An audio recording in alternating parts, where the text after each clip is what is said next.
My name is Karen Wilson. I'm a certified mediator and arbitrator in the state of Kansas at Wichita Mediation and Arbitration Council, and I will be the mediator in this case.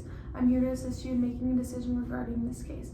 To my understanding, the plaintiff is suing the defendant here due to property damages regarding the company Brother Industries. Can you introduce yourselves and tell me what's going on here today? My name is Poppy Lemieux. Thank you for joining us today. In summary, this horrible company made my house explode. They do not deserve to be a company. I cannot believe I have absolutely nothing left because of a stupid printer. My name is Marjorie Yates, a representative for the Midwestern sector of Brother Industries, and I will not stand for this slander. Brother Industries printers are top-of-the-line machines who would do no harm to even a fly. Alright ladies, let's start from the beginning.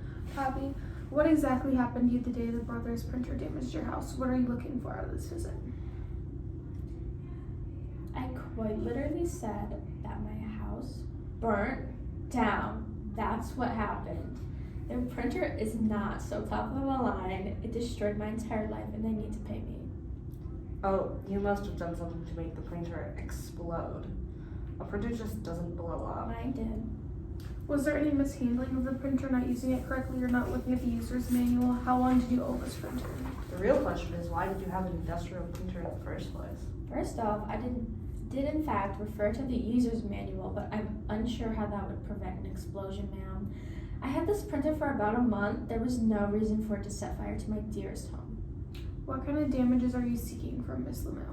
I'm looking for at least $500,000. I want this because the faulty printer I purchased destroyed my entire home and everything in it as well. The value of everything I lost is far more than that amount of money, but I'm trying my best to reason with you. I'm sure there's something that can be done to benefit both of us, Miss Lemieux. Miss Yates, have there been any incidents remotely close to this one? Any complaints of how these printers have worked in the past? There will always be complaints, but not an incident like this. A printer exploding is unheard of in our industry, or at the very least at my company. The only reason I could think any fault could happen is user error. We aren't liable for anything once the product is in the customer's hands and out of the product's box. Do you think that your printer burning down Miss Lemieux's house was completely her fault? Do you think that your company should reimburse her any amount of money for the damages? My opinion is that it's user error. Parts are shipped in from everywhere. If there was even any remote possibility that the accident was not user error, it would be due to these imported parts from other companies. Brother Industries would be pleased to settle this dispute if Ms. Lemieux would be willing to prove that it was not user error and that it was due to imported parts. I do not have any of the parts due to the explosion since the candle fried, unfortunately. Then let's settle Ms. Lemieux, but we won't be paying $500,000. I do not agree with that. Would you be willing to settle for $350,000? Based on the average price of a home in this area, you'd have plenty left over. $400K. Then how about we settle on a nice $375K? Meet in the middle.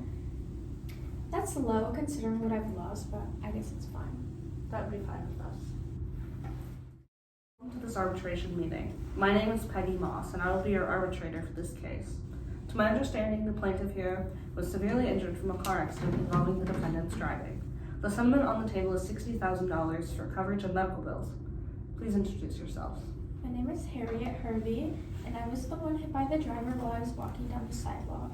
My medical bills were so high from this accident, I can't afford to pay them. The driver was reckless and endangered me.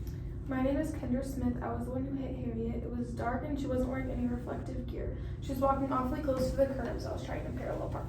Alright, thank you for the further information. Ms. Hervey, were you aware of the car moving as you were approaching it? Was there any reason you could not move away from the moving vehicle? I was not. She just flew into that spot. I had no time to react.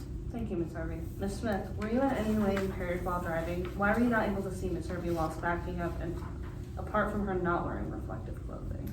I was not impaired while driving, Your Honor. I don't have a backup camera, so I was looking in my side mirrors to reverse when she came up behind my car while she visibly could see me backing up. I believe she might have been on her phone or else she wouldn't have been so close. Considering the damages done to both sides, do you agree to the settlement of $60,000 to pay for Ms. Hervey's medical bills, Ms. Smith? No, I believe she was being negligent. She easily saw a car backing into a parking spot. It's hard to miss. So with that, I'm not willing to pay $60K. I'll be willing to do $50K max. Is that admissible to you, Ms. Harvey? Yes, I suppose that's a good spot.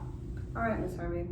Please sign on this dotted line that you are agreeing to Ms. Smith's $50,000, and Ms. Smith, please sign on this dotted line that you are willing to pay $50,000 to Ms. Harvey. Thank you.